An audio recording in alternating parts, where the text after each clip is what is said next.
lives. For more than a century, Siemens Healthineers has pushed the boundaries of medical technology, and people have benefited from every innovation. More precise diagnostics, advanced therapies, better treatment outcomes, and ultimately, a higher quality of life. Our aim is to harness the power of digitalization and connectivity and make healthcare more personal and caring. State-of-the-art imaging and lab diagnostics lead to faster and more accurate diagnoses. Digital integration frees up medical staff from routine tasks, leaving more time for patients. Artificial intelligence and digital twins lay the foundation for treatments that are truly tailored to the needs of each individual patient. Today, we may not know what healthcare will be like in 50 years, but no doubt, we at Siemens Healthineers are at the forefront in shaping it. With the latest technology, with the unparalleled expertise and passion of our employees, with strong partners in scientific research, in close cooperation with our customers, but above all, for people.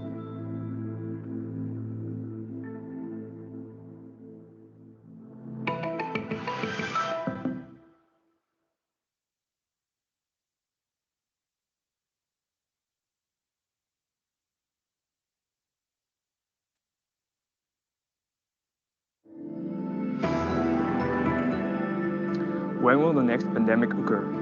And more importantly, how can we prepare for this? Today, more than ever, we experience the worldwide spread of a deadly virus. The current situation shows we are in dire need of solutions to be ready to face the next pandemic. That's why the theme of SensUs 2021 is respiratory viruses with a focus on influenza.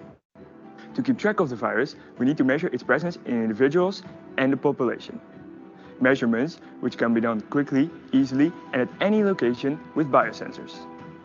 This enables timely diagnosis and treatment, preventing further spread and saving the lives of millions of people. Measuring influenza with biosensors, a future for all of us.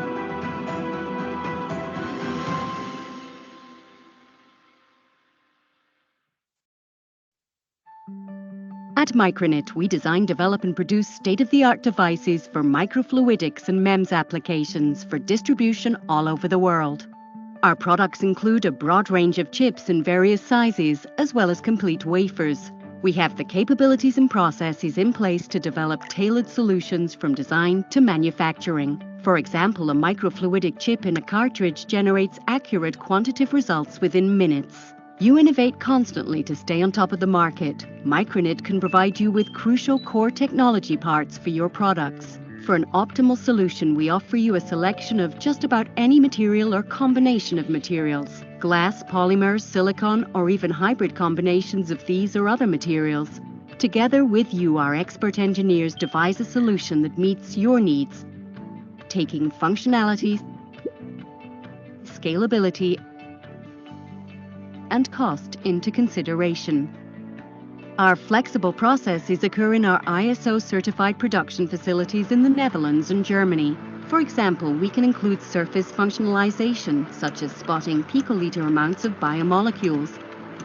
Quality control and assurance measurements, such as statistical process control and traceability procedures, are embedded according to ISO 9001 and ISO 13458 directives. After release, the product is ready for distribution all over the world. You can start working with a device right away upon delivery and obtain reliable test results. At Micronet, we provide innovative lab-on-a-chip and MEMS solutions that help our customers improve your products and research, contributing to the quality of life.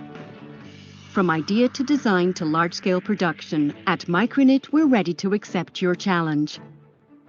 Like to know more about Micronet's creative product development and manufacturing capabilities? Visit micronet.com and discover what we can do for you.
Turning an electrochemical application into a commercial product is easier said than done. Your resources are limited, and speed is essential as the time to market is now.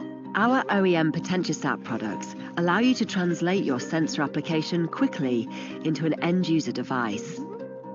We deliver a full end-user potentiostat or reader tailored to fit your application and brand, starting at low quantities. You can customize your market-ready solution by selecting the housing, the module, the battery, and wired or wireless connectivity. Our solutions will help you to accelerate in making your electrochemical application ready for commercial use.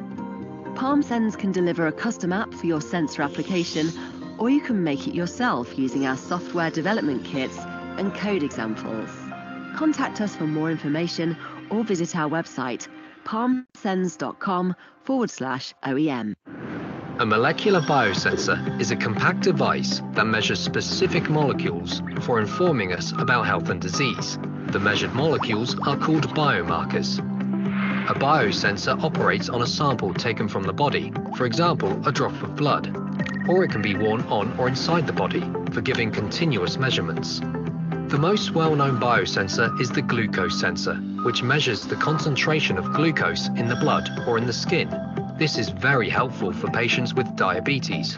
With a biosensor, patients and doctors immediately get the information they need in order to optimize treatment, reduce unnecessary hospital visits, and enable self-management of health and disease. A biosensor consists of 4 major components: a molecular recognition process, a signal generation process, a disposable sensor device, and a reader instrument. Recognition molecules in the biosensor bind to the biomarkers. The recognition molecules are, for example, aptamers, enzymes, or antibodies. The molecular recognition leads to a signal, for example, an optical, electronic, or magnetic signal. All this happens inside a disposable sensor device where the molecules come together. Finally, the reader instrument measures the signal and translates it into information that is meaningful for the user. There are many diseases and many biomarkers, each having different measurement requirements. Also, there are many technological ways how a biosensor can be designed. That's why SensUs was founded, the annual international student competition on sensors for health. The SensUs community accelerates the development of new biosensors for a better quality of life.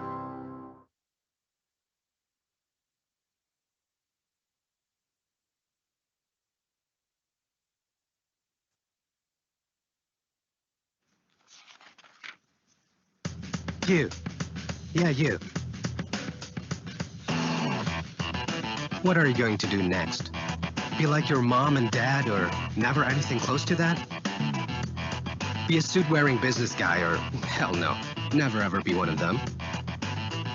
Be someone who listens to the be this or be that. Or just blow them away and do your own thing. Making your own ideas work from day one. At Roland Berger, we know that you see things differently. And guess what? That's exactly what we're looking for.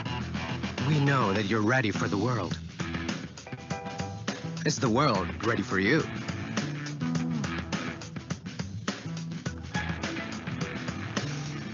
Find it out. Give it a shot. With an employer that actually wants you for the real you and you. A company full of people that believes in the power of your original personality. Not a copy, not a number, not a replay. Be the original you.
Healthcare professionals around the world are united by a common mission: to help patients lead healthier and longer lives.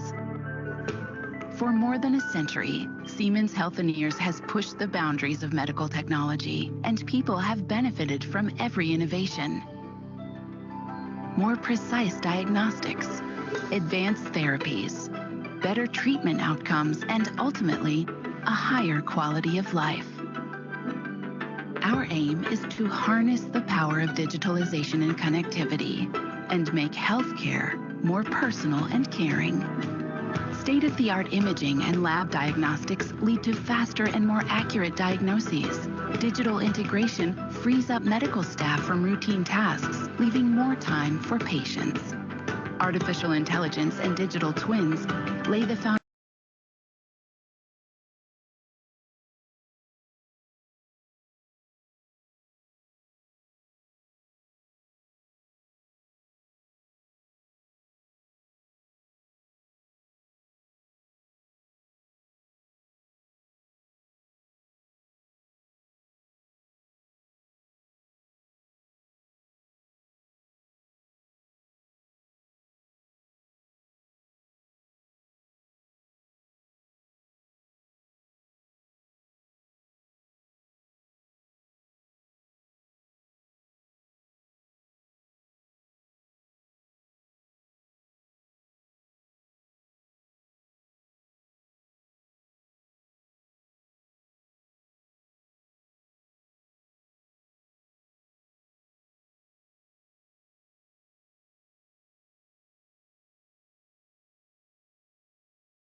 Good afternoon, everyone, and welcome to the SensUs Translational Potential Pitches.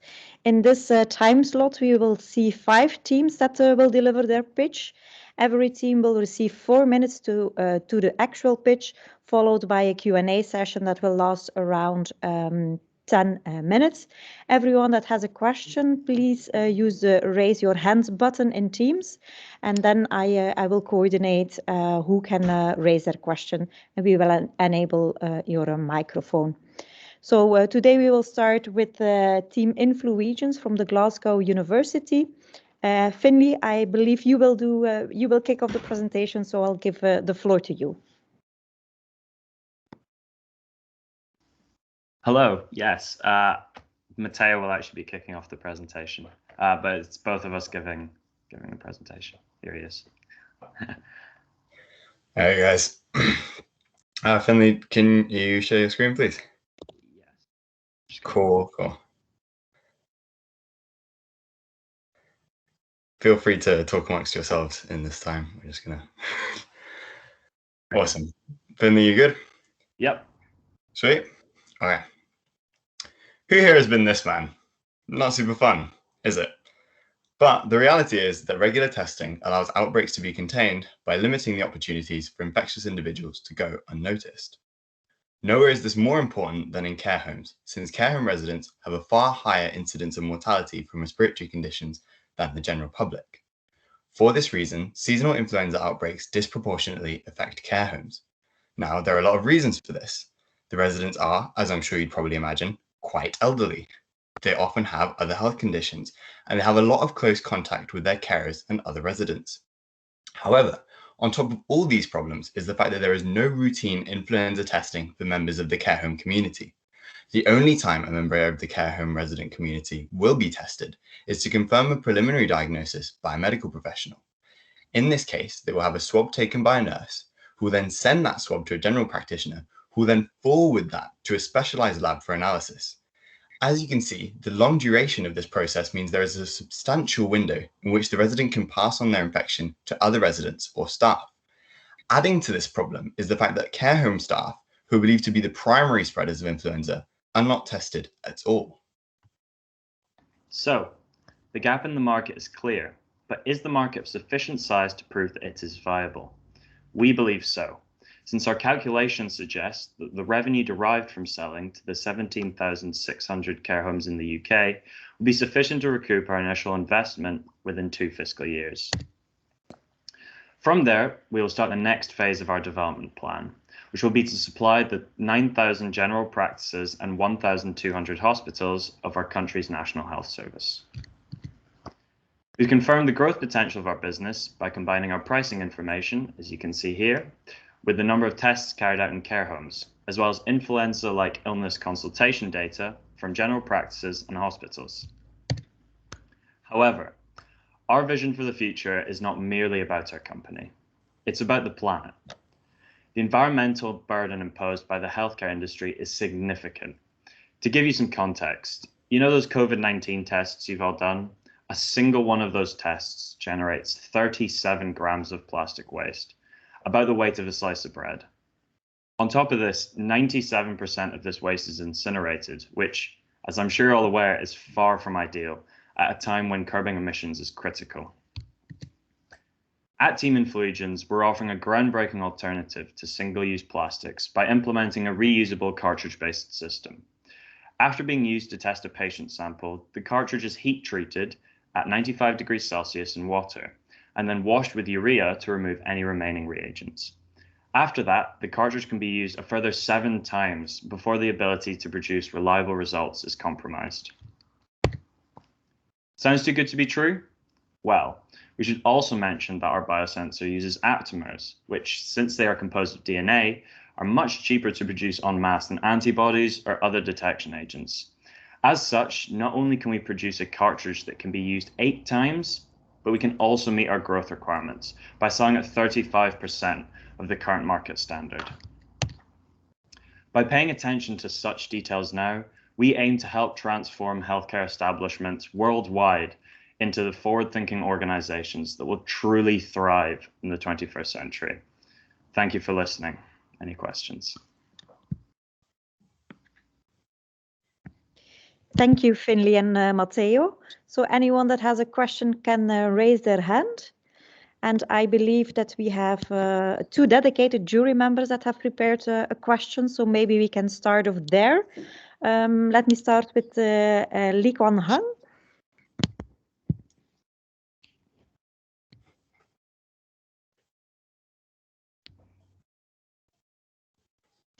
Lee Kwan, are you there? If yeah, not, I think, yeah, it's pretty good.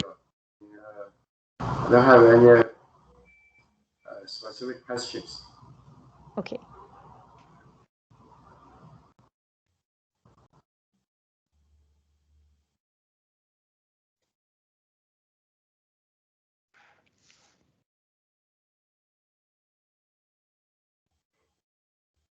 I do not have any. You do not have any questions, Lee Kwan? Sorry about that. Okay. Then I see a hand raised by Jeroen Lammertijn, so I'll give the floor to you. Okay, thank you very much. Thank you very much for the nice pitch. In your pitch, you mentioned that you can reuse the chip, and I think this definitely, the sustainability is a very important aspect. But can you give me any idea about the feasibility? Technologically, it might be possible. But on the other hand, you have the economical aspect of cleaning, of washing, of people having to do that, of bringing the devices back to where they have to be cleaned and redistributed. Is that economically feasible?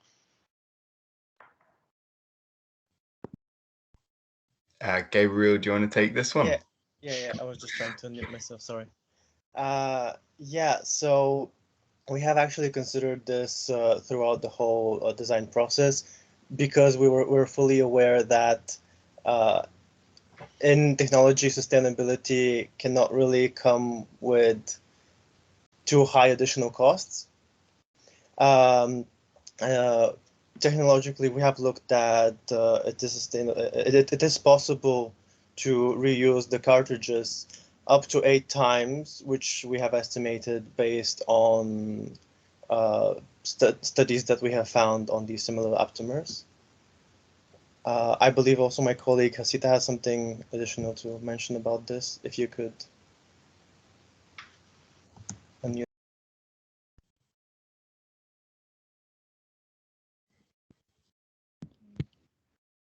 I think Hasita is not a presenter, so he can't really add on. I would just like to add to what Gabriel was saying here. Like, as he mentioned, there are indeed green premiums usually attached to the more sustainable option. However, in our case, we do have, like as Finley mentioned in our presentation, because of the economic feasibility of mass producing aptamers, there is actually no green premium attached to this. It's more economically appealing to purchase our product, because per unit of massive aptamer that we need, we actually get it for a lower cost. So we could probably the logistical aspect is certainly something that we have to work in, but because we're actually selling at 35% of the current market standard, there is that opportunity for stretch in the pricing if necessary. Also, just to add on to that one as well. So in terms of the distribution and the actual practicality of our reusability system, we've designed it in such a way that each cartridge will be sold with a reusability kit that can be used up to 8 times to reuse the cartridge. So it doesn't have to be returned to the manufacturer for the reusability to happen. So then you rely on the end user to regenerate the cartridge and to make sure that the quality control is done and that the next test is equally reliable as the first one. Yes, so we provide the training. Since our target market is care homes, we will provide the training for the staff in the care homes to do this effectively in a safe and effective manner. I think you will have to talk to FDA to get that through the regulations. But I like the idea, but it's something you have to, the life cycle assessment is a very important aspect before you can claim sustainability and so on. But it's a nice idea. Yeah, thank you. Okay, thank you. I see in the meanwhile, Robert Jan also wants to ask a question. Robert Jan. Yes, thank you. Yeah, so thanks for the pitch. I think it was clearly presented. I was curious about the market. So personally, I think I like the idea of targeting elderly homes. I was curious if you verified the need for actual testing in these homes and how that would look like in practice. So for example, would the equipment be there all year round, and would they use it every single day or once a month, or how does it look like in practice? So if you did verify the need at the elderly homes themselves, what was the conclusion from those sessions? Thank you for asking. We got in touch with care home managers and asked how influenza was currently handled in the care homes, and we also asked what they would look for in the future and if any improvements could be made. And they told us, as we said in the presentation, that a lot of the times it was people who worked at the care homes getting infected, and they would like some sort of system in the future so that they could test their staff regularly and also get faster results, because sending the swab around to the GP and then to specialized labs just takes a little bit too long. Whereas with our device, you could get a result within minutes. Yeah. So yeah, they would, from speaking to the care homes, they wanted regular testing in place. Does that answer your question? Yeah, thanks. Bye. Okay, I see one more question from Judy. Judy, you can take the floor. Thank you. Mine sort of follows on from that, which is NHS is very careful with their budget. What makes you think that they will suddenly start testing in care homes when they don't as of now? Well, I think that especially with the COVID-19 pandemic, provides a really compelling case study why there needs to be more attention to testing in care homes, because, you know, we've realized that that retrospective testing is in testing after the fact when someone's already presenting with systems is far, far too late, and that something needs to change in that regard. So in order to, so I feel that there is definitely that incentive to save lives and prevent the errors that were made during the coronavirus pandemic, because we like the idea of prospective testing within minutes and then being able to contain a potential outbreak is, you know, infinitely better than testing after someone has presented with symptoms, after they've potentially already been infectious for quite a while and has potentially passed them on to other residents, members of staff.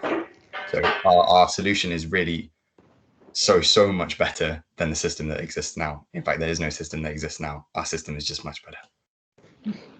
Hasita, you would like to add something here, because I Yeah. see you raising your hand as well. Yeah, thank you.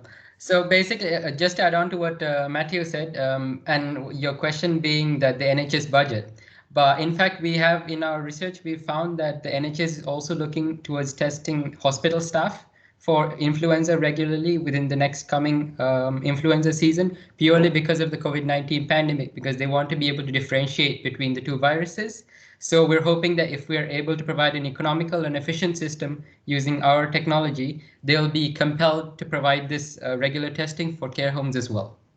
That's also one of our long-term goals.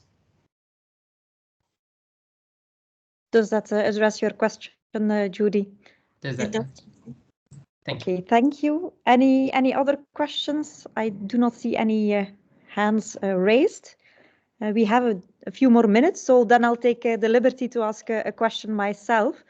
I was wondering to what extent you have done the calculations to see at what how many units do you need to sell to become break even, and how does that relate to the market size, the size of the market you're targeting?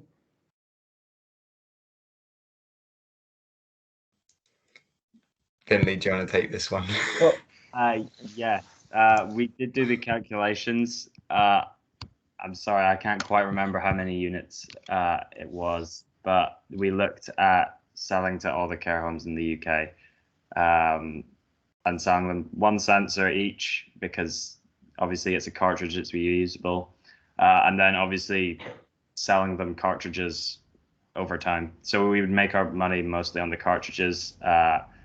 I'm sorry, I can't give you an answer. Yeah, I know. I understand you don't remember the specific numbers. I was just curious to also the magnitude. So how what percentage of the care homes would you need to have on board in order to become profitable? Are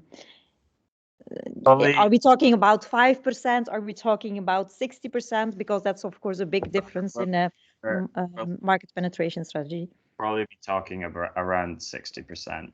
50%, okay, around there. Yeah. And how is the market structured, in the sense of, do you have many chains of care homes so that it's quite a concentrated market with a number of big parties, or is it a rather fragmented market? There's 5,500 care providers in the UK. So some of them are just smaller care homes, and they'll just be like one or two connected to each other, but some of them have like hundreds of care homes. Yeah, to one company. Does that answer your question? Yes, it does. Gabriel, do you want to add on to that? Yeah, sorry, I was just going to mention that also there is the possibility that because in the UK there are a lot of different care homes that are kind of functioning separately, but there are larger distributors that are in charge of their medical equipment and devices that actually cover a lot of care homes, and we're also looking at that way of accessing the market. Okay, great. Thank you very much, Team Influegens. The 50 minutes are spent, so let's move to the next team for the pitch. That is Team Pulse from Leuven. Maxime, I think you will be the pitcher, so the floor is yours. Thank you. Thanks, guys. Okay.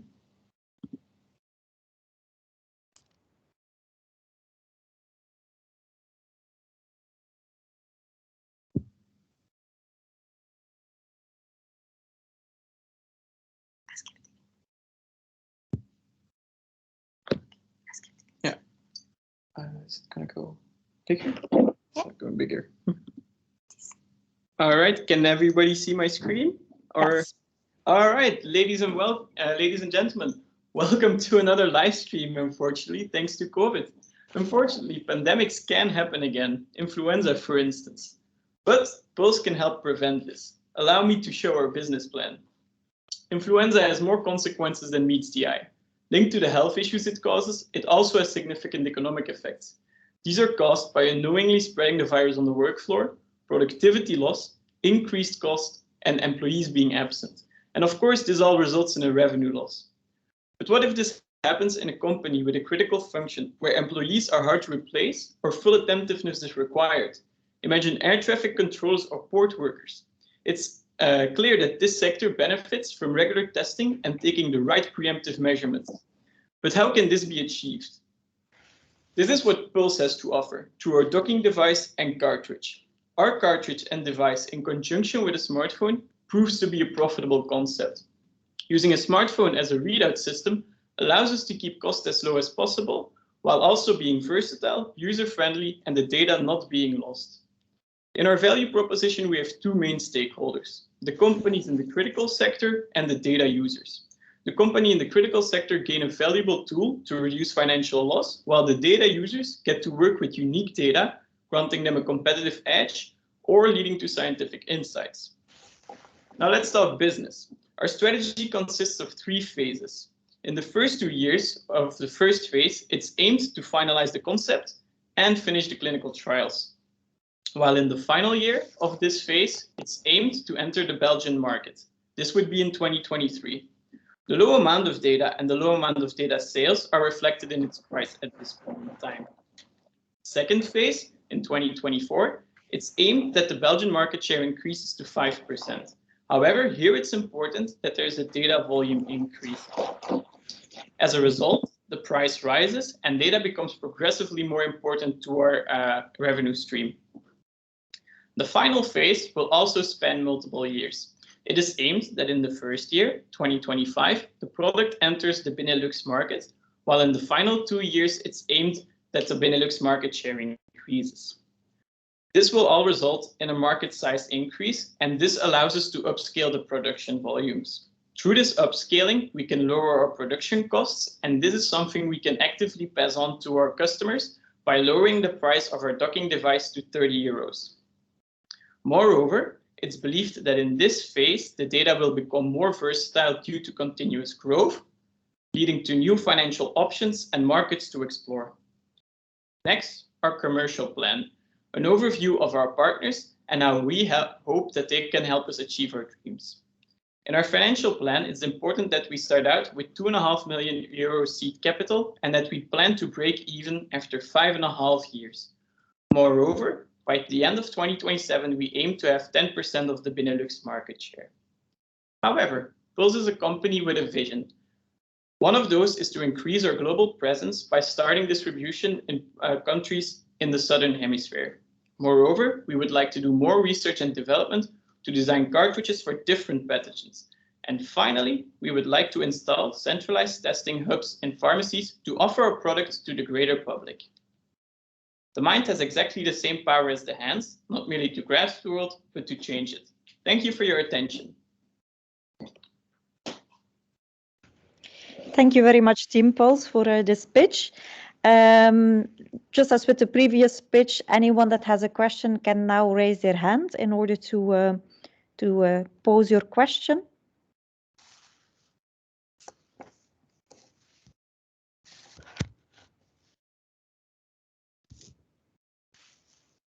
I think I'm also a designated person to ask a question, so maybe I can start.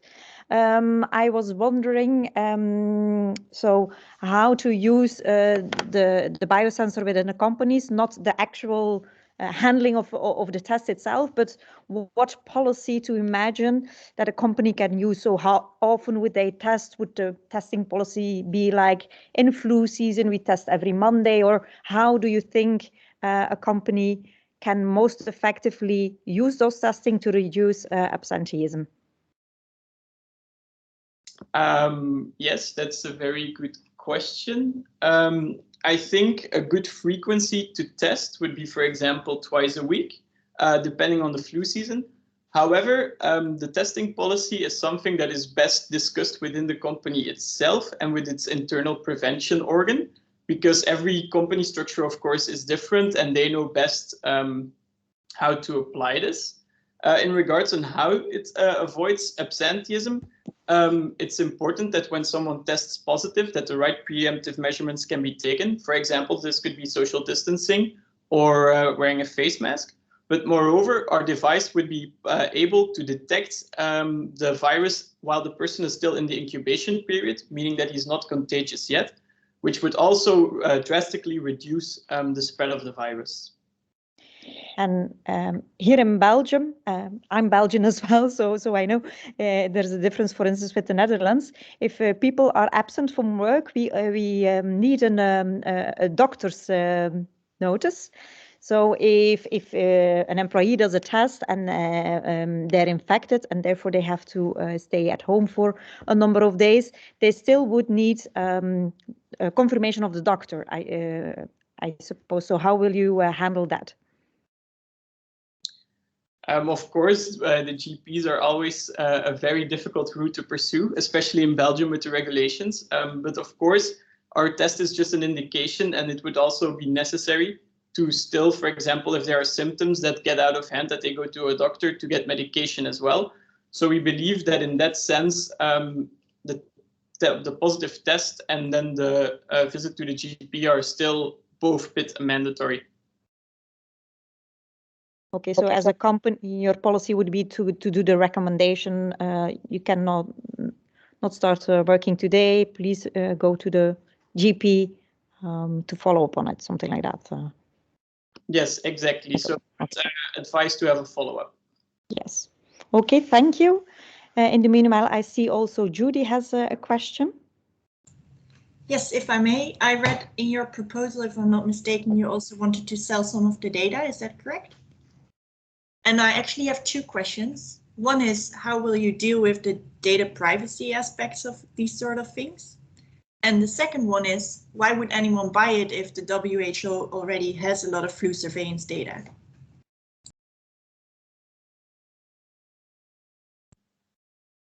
So first of all, the question regarding the privacy part. The app would not ask to register any personal information. So the only thing that our data file would consist of is the location the test was taken, the test result, and then the viral load measured by the device. So there would be no personality linked to the outcome of the test. It would just purely be the outcome. And the market for the data, of course, the data by the WHO is there. But ours is recent. It's based on location. It's very regional. So it makes it interesting, for example, for local governments to use to see, for example, with Corona, where are the hotspots with the influenza and how could we, for example, tackle this problem? Thank you for your answer. Thank you. Are there any other questions?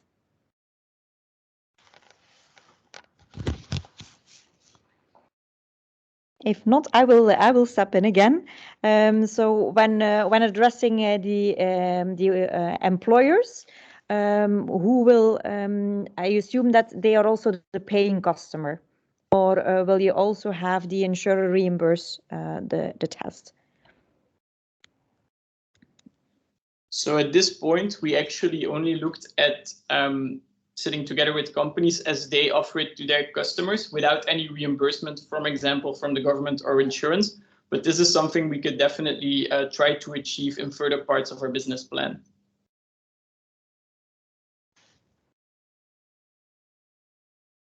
Okay, thank you.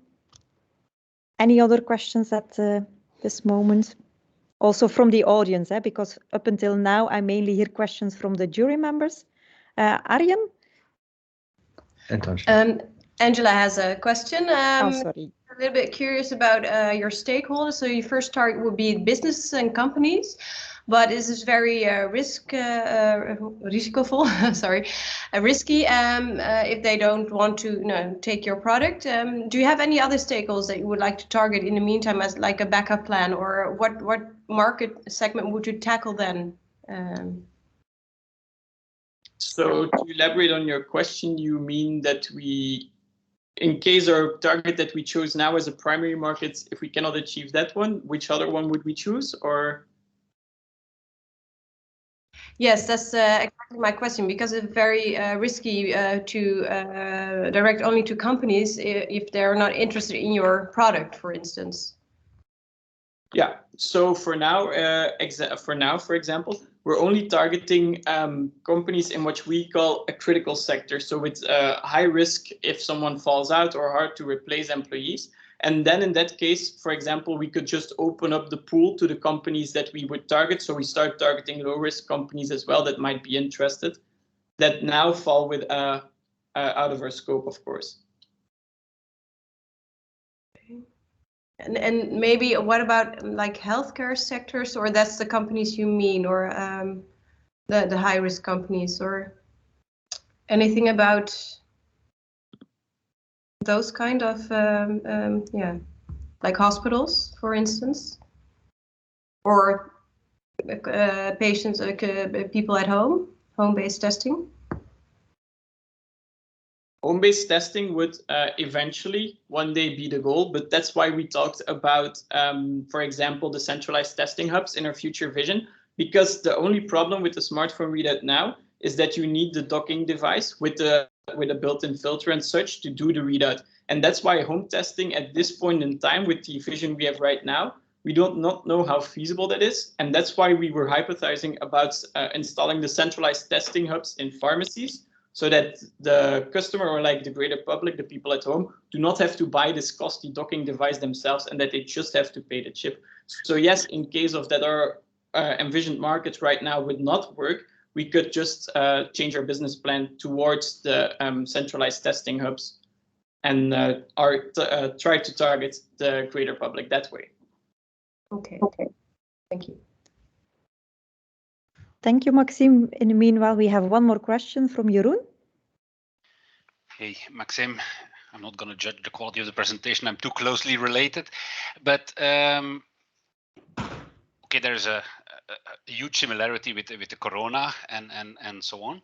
But how do you see in this whole business plan the role of vaccination? Because companies, they offer flu shots to their employees. So how do you see that in that context?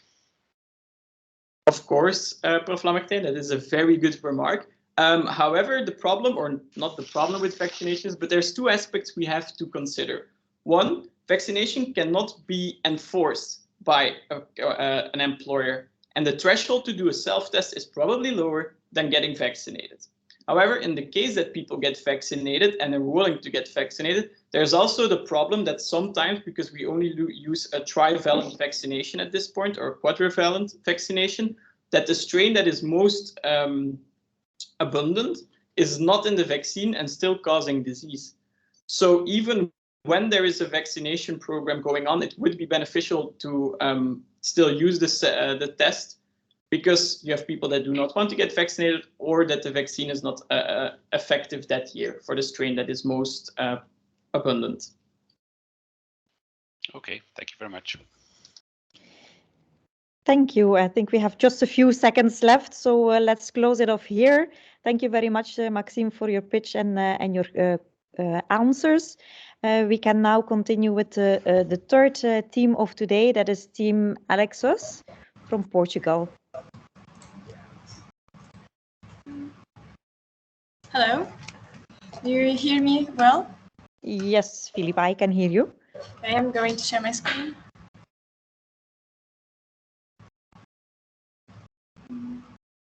Here's.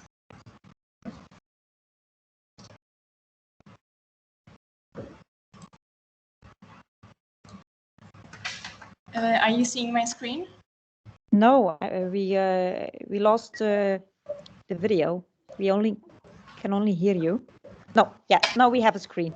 Okay. There's some background noise. Is that possible? Or make sure to speak close to the mic. Okay, do you hear me well? Yeah. Are you seeing my screen now? And we see your screen, yes. Okay. Hello, everyone. My name is Filipe, and I'm from LXS. As you know, this pandemic has called for massive quick testing. The pharmacies have taken on a very important role in screening for COVID. An average of 10 to 40 tests were performed every week in each Portuguese pharmacies. And what if pharmacies could also be a hotspot for testing influenza A? So we conducted a survey dedicated to pharmacy staff where 83% believe that pharmacies could also be a hotspot for influenza 2. However, the remaining identify some relevant issues, such as logistical problems in their view and the little importance that society gives to the flu. Otherwise, the flu is relevant for seniors, babies, and pregnant women, which represent a higher risk group. We want to take advantage of the momentum of taking testing in pharmacies to set our focus, because they are easily accessible by the population. Concerning our biosensor, it doesn't require specialized staff, as the test is performed by the user. So the individual fills the Empendorf with the saliva sample and places on the card. And through surface plasma resonance, we can detect the binding between the hemagglutinin and the antibodies. So adding the values presented before, our biosensor can also be easily adapted to different variants of virus by changing the immobilization surface. Therefore, we want to promote the biosensor in pharmacies through phone calls and by email, so that we will deploy our sales representatives. And on top of that, we want to take advertisements in clinicals and health centers to present advantage of our tests and create direct lines of communication to collect feedback and to offer support if needed. Not only, but we would ensure maintenance in case of any damage to the equipment for a certain period of time. Further development in our biosensor involves the help from specialized engineers in the field. And for that, we would like to join forces with industrial engineers to design the mass production of this biosensor. As for the physical resources, we are highly dependent on optical and biological material. For now, our main concern is to try to arrange pilot programs with major pharmacy change and analysis center as a proof of concept. To the marketing and sales department, we will need to develop strategies to bring the biosensor to Portuguese pharmacies and eventually expand to other markets of interest. To begin with, our plan is to partner with local companies that could provide us laboratory access. We could also want to do partnerships with suppliers for electronical, optical, and biological materials. Meanwhile, our fixed costs concern logistical and production affairs, while the variable costs will be the material, and as for the one-time costs, they are related to bureaucratic matters. Finally, we also will create a quarterly subscription, which price will depend on the customer, and that will include the calibration and the maintenance costs. And there is a cost per test, of course, that will depend on the amount of tests agreed upon contract. Thank you so much for your time. Thank you, Filipa, for your pitch. Again, we have time now, about 10 more minutes for questions. Who has a question for Team Alexus?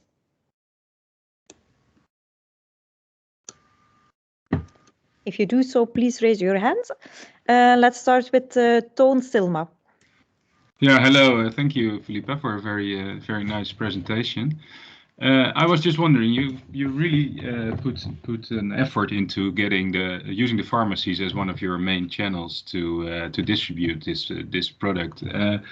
Can you elaborate a little bit more why this sensor system that you are developing is so appealing for that type of channel? Because is there a particular reason, and did you consider other channels maybe?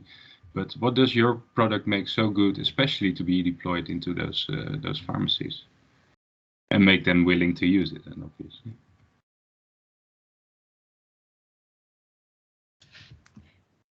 I believe Nuno wants to address this question. No? Yes, thank you. Can you hear me? Yes. So we start with pharmacies because it's somewhere where people usually go to now, and they can leverage the result of the test to try and sell medication to also mitigate symptoms in case they happen to have them. And it's always a way for the pharmacies to get more customers into the door and maybe make additional purchases. And this would be probably just the first step, and we would try to expand to other places where testing is also necessary, like nursing homes and maybe airports and places with high traffic. So we thought pharmacies would be just the great starting point to get people familiar with the technology and the testing methodology, and to see just how practical this new testing method would be. Okay, yeah, but I was really wondering if your product has any, say, special features, why you will be winning in this channel, or why entering this channel will be faster than any other channel, maybe.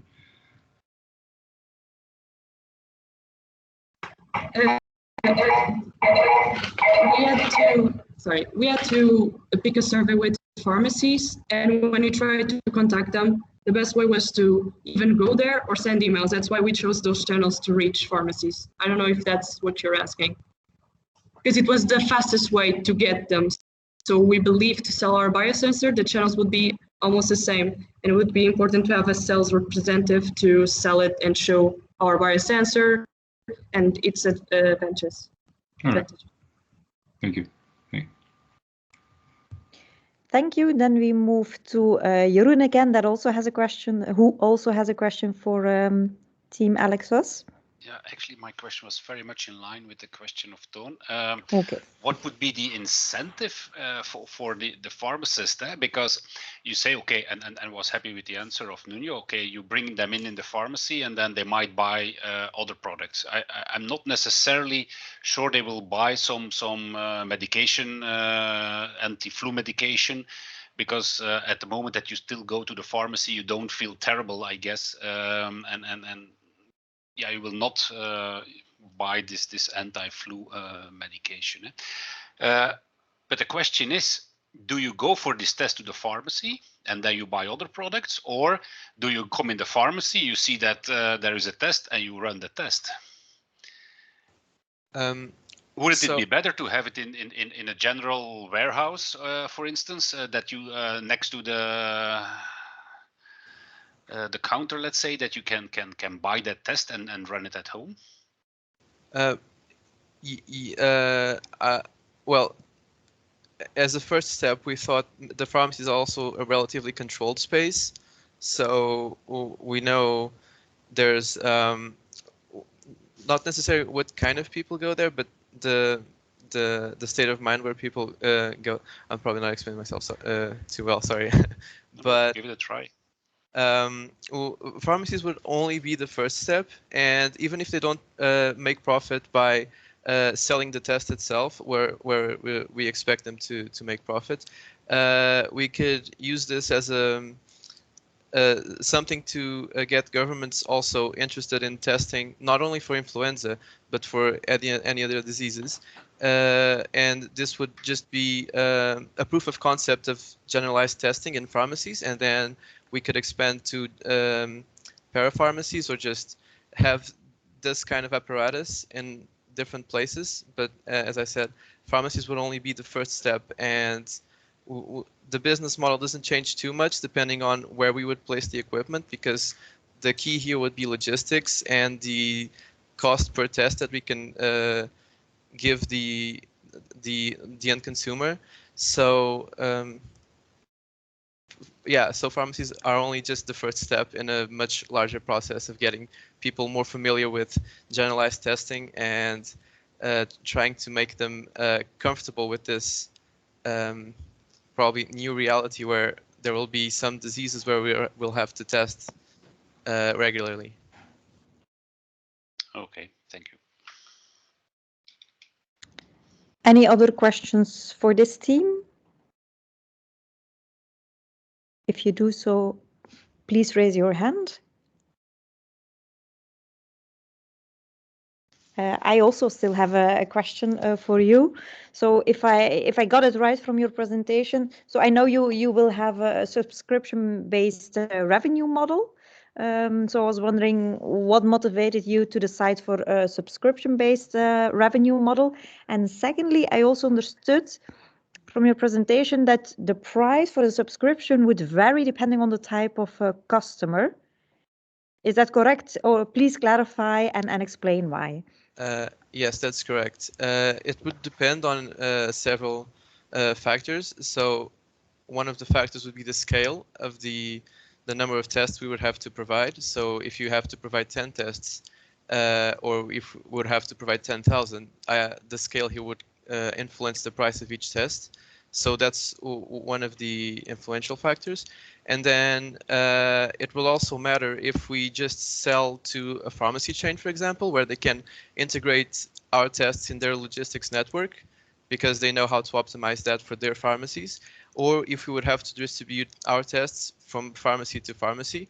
So the subscription price depends on the number of tests and the type of client, meaning that maybe just one small pharmacy would have to have a slightly higher subscription price per test than just a big pharmacy chain where we can integrate further down on the logistics network. So we could just give them the test and then know better how to distribute them between the testing. And would that then impact the price of the test for the patient or not?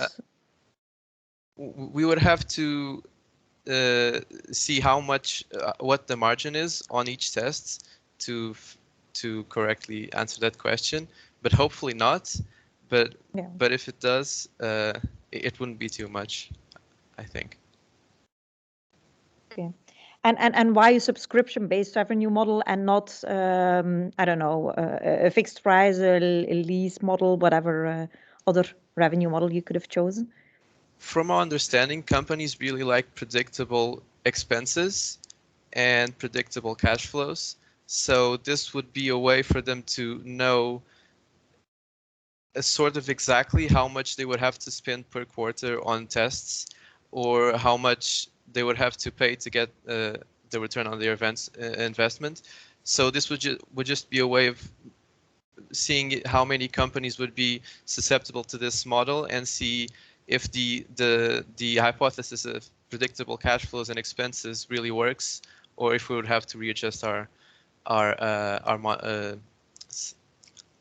selling model. So in a way, it's also an approach that allows the pharmacies to step into the project at an acceptable price because the subscription is a lower investment than if they would have to buy the machine. Yeah, exactly. Okay. Thank you for all your answers. We would have time for one short question. Not sure if anyone feels the need to raise a very urgent question. There is one more, yes? Judy, please. It's not urgent, but it is curious comment. Why would you have a quarterly subscription if flu is actually seasonal? We think charging for one entire year of service would be probably a step too far. So this would be a way of them to adjust the price of. So we could have a price for each quarter, so it doesn't have to be the same throughout the year. So they could ramp up the orders through the winter, for example, and then slow them down during the summer where there's less cases and certainly less testing. So this would be a way to have some granularity in the expenses the pharmacies are willing to incur. Yeah, but what are then the implications for your business model? Because perhaps it puts a lot of it gives you a lot of extra work if pharmacies are then inclined to shift to let's only take 1 quarter of a subscription per year. We would have to stop the contract and then have it for another quarter next year or something like that. We would Wouldn't that be the risk? Yes, we would have to do some more business analysis and see what option is profitable for both of us, or at least in the early stages see what we can work with to get our name out the door and expand, and then maybe with scale comes also the smoothing of these fluctuations. Okay, I think the time is up, so let's close it off here. Thank you very much, Team Alexos. And let's now move to the next team, Team Tess from Eindhoven.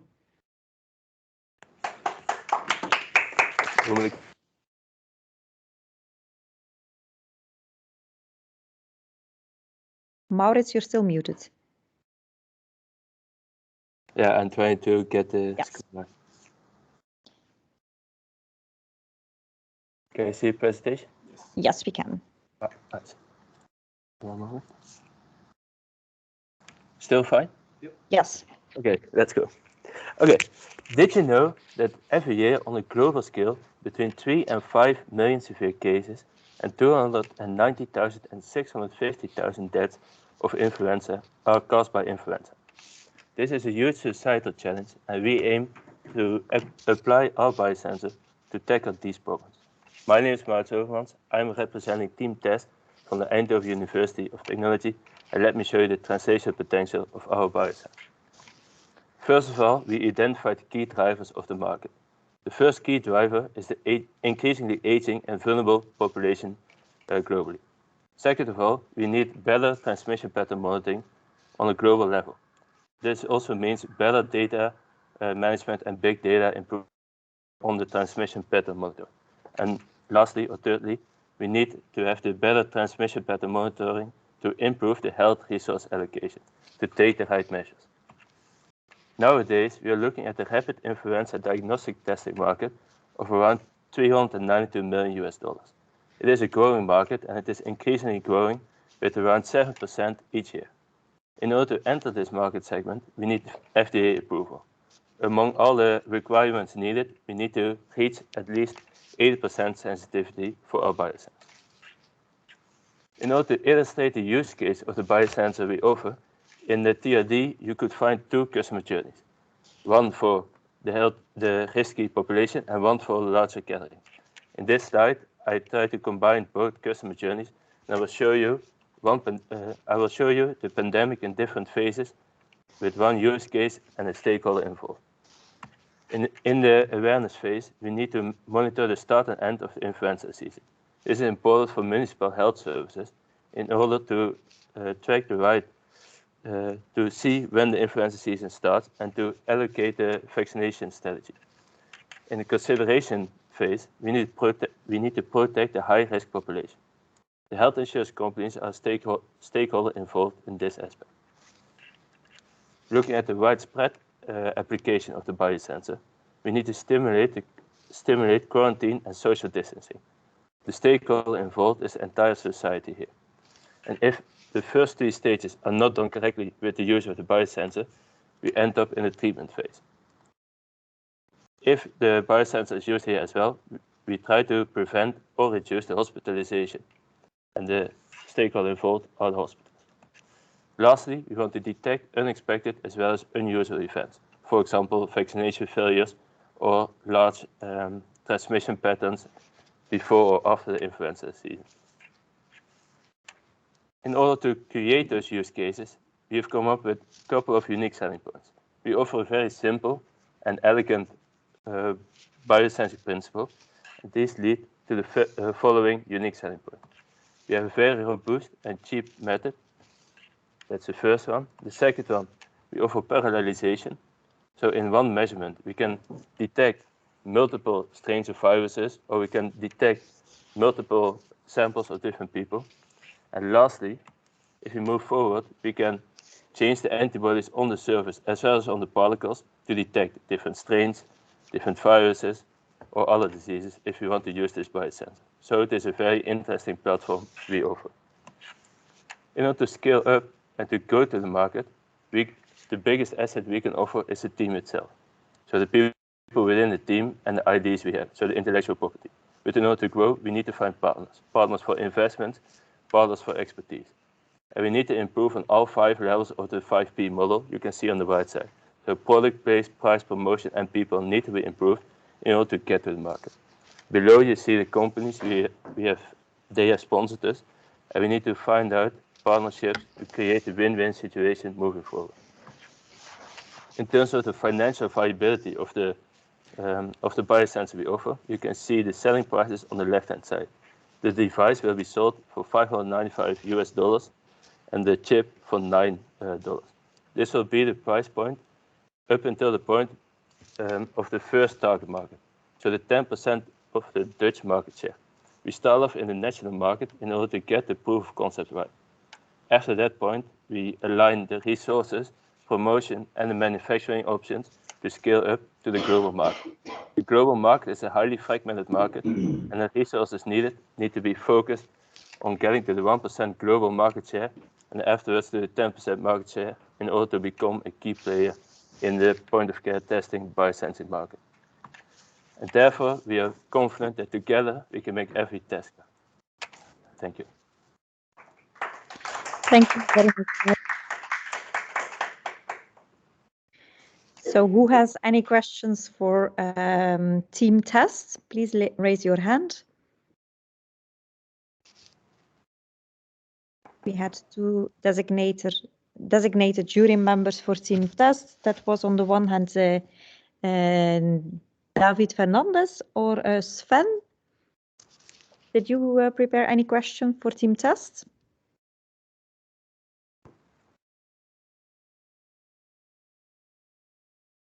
I see a hand raised by Jeroen, so Jeroen, I'll give you the floor first. Yeah, thank you all for the nice presentation. I have a question about the cost of the reader. Mm-hmm. Indeed, that's what many of us in this world say that you have a reader, that's a one-time cost, and then you can implement all different kind of tests on that reader, and that should then allow to pay for a more expensive reader. But if you look in the market now, there are much cheaper readers that for 60 euros can do a readout from a kind of lateral flow or a chip-based cartridge where you can do tests, where you can discriminate, for instance, between COVID and flu. Mm-hmm. How are you gonna convince people to buy your reader if other readers on the market are 1/10 of the price?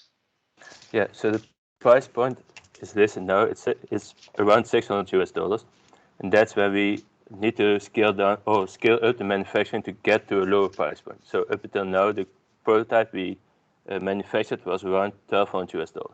So the first realistic goal is to get down to a 10% reduction of the price, and then the extra money we sell it for will be spent for the research and development to bring the cost price even lower. So that is the first point. And then for the cost effectiveness, there was in the TRD there was a mention of the article that said that the cost effectiveness of the test is reached if you have 68% sensitivity, and then the test can be $46 for the test alone.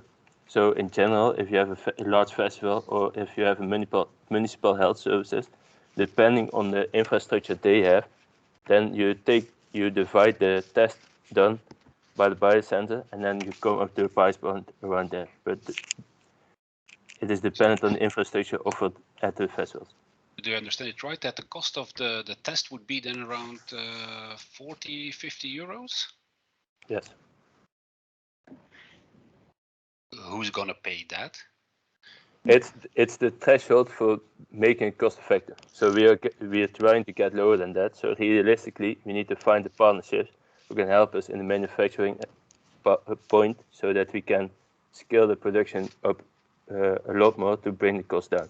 So that's also the advantage of the technology we offer, is that there's a really simple biochemical principle. So you can go to bulk production, and the reagents needed and the steps needed are quite limited. So in order to get to the point of around the price point of €3 per test, so a competitive price point, those are the things we only need to do. So we need to find the right partners to get to that manufacturing. But it is possible within the biosensing principle.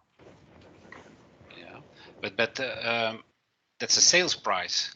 Yes. This 46 euros, or that's the production cost of goods, sales. So with all the profit on top of that, so you have to bring it back to 1/3 of that at least for the cost of goods. Yes, but the price on the slides were the selling price, so not the cost price, because the cost price can be around 30 cents. And do you have already partners in mind then to really do that production and that productification? Yeah, we do, but for now on, these are still sponsors, so we cannot tell if they are partners, yes or no. But we are interested to see what we can do in the future together with them, because the collaboration up until this point was positive. So if both sides can find a win-win solution, then we have partners doing that. Mm-hmm. And maybe to conclude, what is, if you have to summarize, what is your unique selling proposition to existing tests for flu? What is the real unique, why people would even pay a little bit more than the current tests that are out there on the market? Okay, the most unique point that we offer is that it is a really, really simple biochemical principle. So it is not like the SPR methods. It is a really simple, basically a sandwich assay. And if new strains come along, so new seasons of influenza come every year, we can easily swap out antibodies, make them more specifically or higher affinity to that virus strain. And then every season, our sensor will be on the top of the sensitivity levels compared to other sensors. So I'm confident that we can change very rapidly with every influenza season come. Okay, I see there's another question, so Yes. I'll leave some time for them as well. Yeah. So I think it's Angela that has a question with the Arjen's account. To the question, the previous question, so you said you could easily swap between the antibodies, but are you also not depending on when different strains of influenza appear, you get new epitopes, or you need to have different antibodies, and you're dependent on the manufacturers of antibodies, whether these are available. So how would you tackle that problem then? And also testing of sensitivity, for instance, how do you, if there's less sensitivity in the new antibodies, do you have like a backup solution in your product to increase your sensitivity in that, for instance, in your readout? Yeah, so the way we can tackle this is by using basically big data. So if you also want to go to festivals or large gatherings and implement the biosensor over there, we can make the data coming from that aspect anonymous. So you don't see the names of the people. I think it is anonymous in English. So we can take that data and we see the transmission patterns among the national level, global level, depending on where we implement the biosensor. So then we can make assumptions for the next influenza season. So we know we have an approximation of the transmission patterns of the influenza that is specific to the antibodies we offer. And then we have worked together with a sponsor called Antibodies Online. I don't know if I can say company names here, but together with that company, they sponsored all the antibodies for us up until this point. And if we want to move forward, we will discuss with them what the possibilities are. But I'm confident that we can find a solution to have the possibility to have the antibodies in time, and then we can use the data of last influenza season to have a approximation for the next season. So then we can take the off season, basically, so in between seasons, to test the sensitivity of the new antibodies. So then we can make some kind of overlap to make sure that the sensitivity is at a point where it is reliable for people to use, as a system. Okay. Thank you, Maurits. It's now 3 o'clock, so time to move to the next team and the final team for today. That is team UT Plus from Twente. So the floor is yours.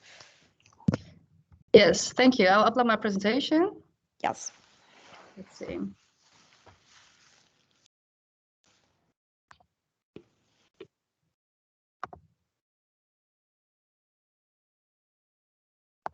Yes, we can see it now. Yes? Yes. Okay. Can I start? Yes, please do.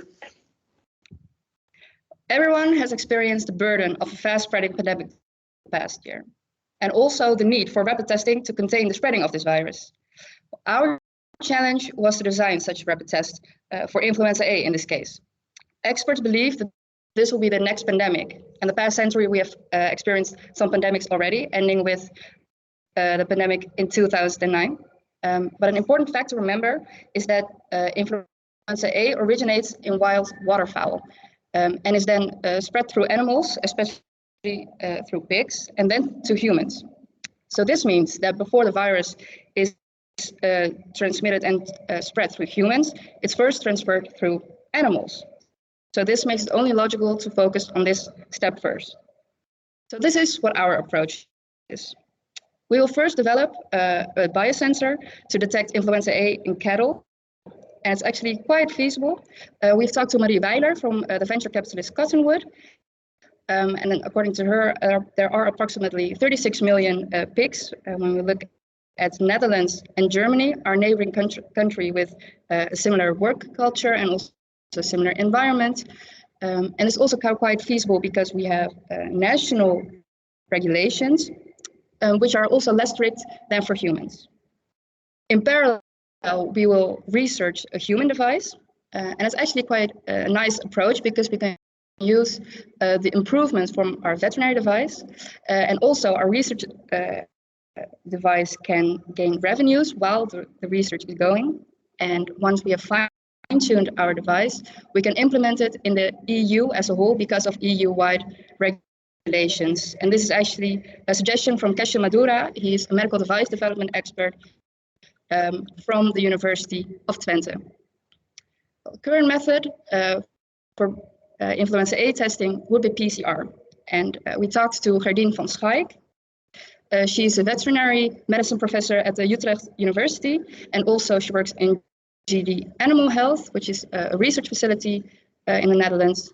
And she says that PCR is a very accurate method, but it has a few downsides. For example, there are a lot of costs in time and time in logistics because PCR has to be tested on site, but then the analysis has to be done in laboratories.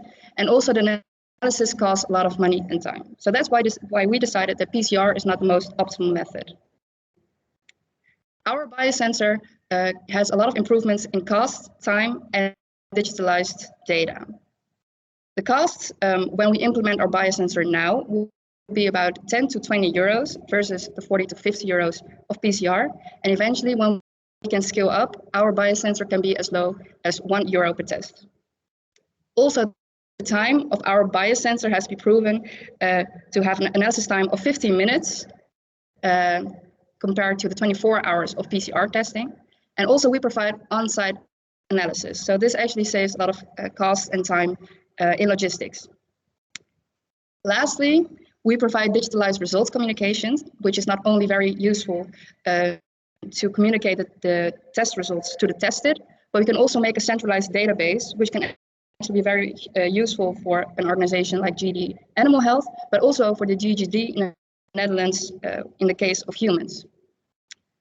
So, the implementation of our biosensor includes first implementation in the veterinary market with a clinical validation in parallel.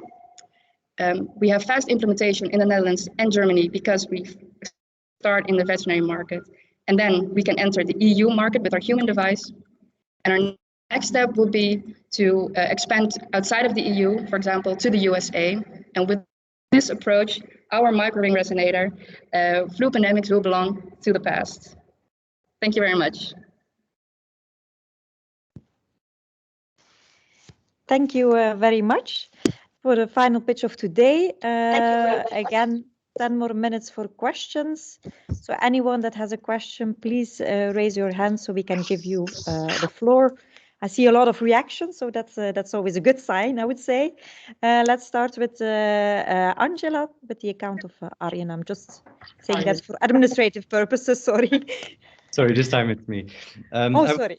It's a very practical question. I was just wondering how are you going to collect saliva from pigs, and how do you envision these practical issues, and have you thought about this?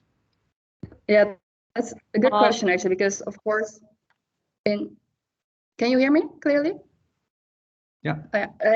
In humans, of course, you can easily take a swab in the nose or in the mouth.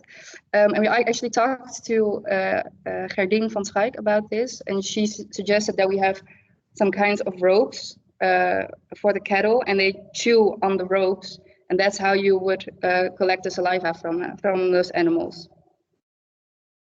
And it's also not, you don't do individual testing like you do in humans, but you look at groups of pigs. So it's not like, you know, that one certain pig is infected, but you look at groups of pigs. Okay, yeah, that's more feasible. I have one more additional question, if I'm allowed to. I assume, but I'm not sure, that if influenza is detected and it's a new pandemic strain, this would have an impact on the business of the farmers, that maybe the pigs have to be exterminated or killed as a preventive measure for the human society. Would this be a difficulty in testing in this sector? Do you think so? Well, actually, this is why our biosensor is so attractive for farmers, because we have we have fast testing and fast results, so you can easily like prevent the spreading among the other pigs. You can prevent the spreading. One pig is infected. You know that in that group of pigs, then you can isolate We have them difficulty. Sorry. We have difficulties hearing you if multiple people speak through the same mic. Okay, maybe is this better? All right. Yes, what I was saying is that if you know that there is that one pig is tested positive, you can isolate them and then prevent the spreading of the disease among your farm. So I think it's a really good opportunity for the farmers, and that's also our selling point. Does that fully address your question, Arjen? Partly, but then I think you should individually test the pigs eventually. But thank you. Yeah. Okay, let's then move to Robert Jan for a second question. Yeah, thank you. So in your plan, I really like the idea of targeting the veterinary market first. I was actually curious, could you just stick to the veterinary market altogether? And why do you still choose to target humans in the second phase? Because I can imagine the veterinary market is well established, there's growth potential, you could have some first mover advantages. It seems like a good deal. So why would you then still move into the human sector? Well, actually, because we choose to focus on pigs now, but influenza is also spread among other animals, and it's impossible to test all animals that are in the world. So that's why we still have to test among humans to prevent spreading among us. Yeah, I get that. You might be able to set up a successful company targeting only the animal market. Why do you choose to do that? Well, I think it's very nice if we can do with one sensor, we can also prevent diseases among humans, because when we can also track the spreading of that disease, then yeah, we have kind of a win-win situation, I think. So it's from a mission to battle influenza. But I have a follow-up question. So if you indeed target the animal market first, I was wondering, how will your initial focus on the animal market help you to then set up a business model tackling the human healthcare market? Because what synergies do you hope for that will help you then also enter the human market? Well, actually, because the regulations for human medical devices are very strict, especially with the new MDR of past year. So actually, we can learn a lot from our veterinary device. So we can make a lot of improvements in our device already. which we can then use to develop our human device. Also, we are struggling with privacy in monitoring. So I think those are also challenges that we are facing when we are tackling the human market, next to all safety measures and risks that we have to take into account. Yeah, well, I think Does that answer your question? I think just as with Robert Jan, I understand why you would focus on the animal market first, but then it's not really clear what is then still the need to move to the human market after that. But fair enough. Let's move to Judy, who also has a question for you. Yeah, sure. Maybe I could answer your question. Because with our test we can't prevent all the spreading among animals with the disease. I think it's impossible to prevent all the spreading of it. So it's still possible that a human can be infected with the virus, and at that moment an elderly person is getting infected. It's important to prevent the spreading among other people, because then they can die from it. So I think that's the most important thing. Okay, thank you. Let's now turn to Judy. I think your battle against infectious disease is admirable. I wonder why you think vets will actually buy this, and how often they will test, and will they actually change any practices if they find someone has flu? What's in it for them? Yeah, I think it's actually very attractive to farmers, because if you can detect the virus quickly in your cattle, and then you can isolate that small group, I think that saves all the other cattle. So you don't have to, you don't have to get rid of all your pigs, and you can just isolate that small group. And I think that eventually would save a lot of costs for them, and so that's why it's also attractive for them. And also, when you want to sell your pigs, sometimes it's needed that you have a certification that the pigs are free of viruses. So that's also be a good thing when farmers can test their pigs. So farmers, if currently the observation is that what is done to this animal or group of animals? We couldn't hear your question quite clearly. Could you repeat yourself? I can answer this. Oh. Yeah. So we also had the interview with Heyday Animal, and they mentioned that the influenza is not the most important virus for pig, but the PRRSV it is. So in the further development, that we might focusing on a combination of influenza and PRRSV, because if the pig is PRRSV free, then we can just export the pig to the European. And also we realized that the PRRSV can also be done by saliva. So it is quite similar when we do the test with the influenza and that virus. So maybe we can, in the further development, we can combine these two viruses together to make it as our selling point to our customers.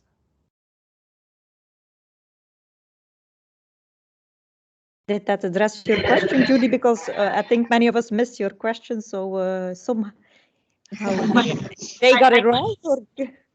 It partly addressed it. Sorry, there's some background noise here too. My question was, what happens currently to an animal that has confirmed flu? They get isolated. Yeah, they get isolated. And if it is a disease that can also spread to humans, like with the bird flu, with chickens, then they get terminated. Does that answer your question?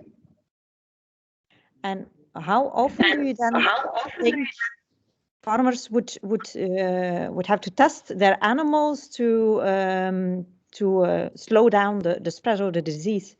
Because your unique selling point is, in a way, then we can minimize the amount of animals getting sick, making sure they do not have to kill a lot of pigs or chickens or whatever. So, but how often would you have to test in order to pick it up and to intervene in time?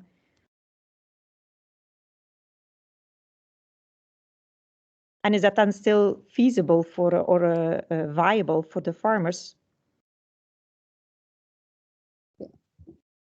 I think it is important that the animals will get tested every time they are transported. So when they go from one farm to another or from a farm to a slaughterhouse, they get tested. But also, like in a couple of months, that there will be a rope hanging in the stall of the animals, and that they will chew on it, and that there will be done a test to, evaluate if there is not a virus among the animals. Okay, thank you. Jeroen, I will give you the opportunity to ask the final question for today. Okay, thank you. It's an honor. Thank you for the presentation. Also on the insight to do the testing in a different field of area. But my question, do I understand it right that you want to detect quickly new strains that develop in amongst the pigs, let's say, and that could be transferred to humans? Is that a purpose? Do I understand that correctly?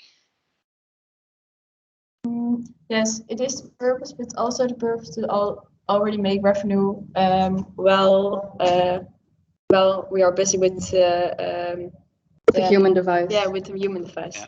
No, but I'm asking, I think for new pandemics, it's indeed interesting to detect them as early as possible, but you don't know what the virus will be or how the virus will look like that eventually might develop amongst pigs and then is later on transferred to people. So it is not a screening that you do. It is a measurement with a sensor that is especially designed to capture a particular type of virus that you know beforehand.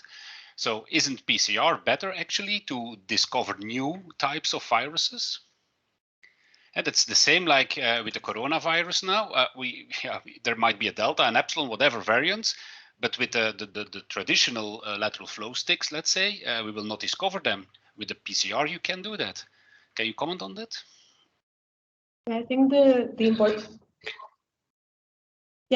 important thing is that when these changes happen, they are like these mutations on the virus, they are always gradual, and normally the same antibodies still can detect those antigens because it's a specific antigen in the virus. So if the mutation is not in that specific antigen, the sensor still works.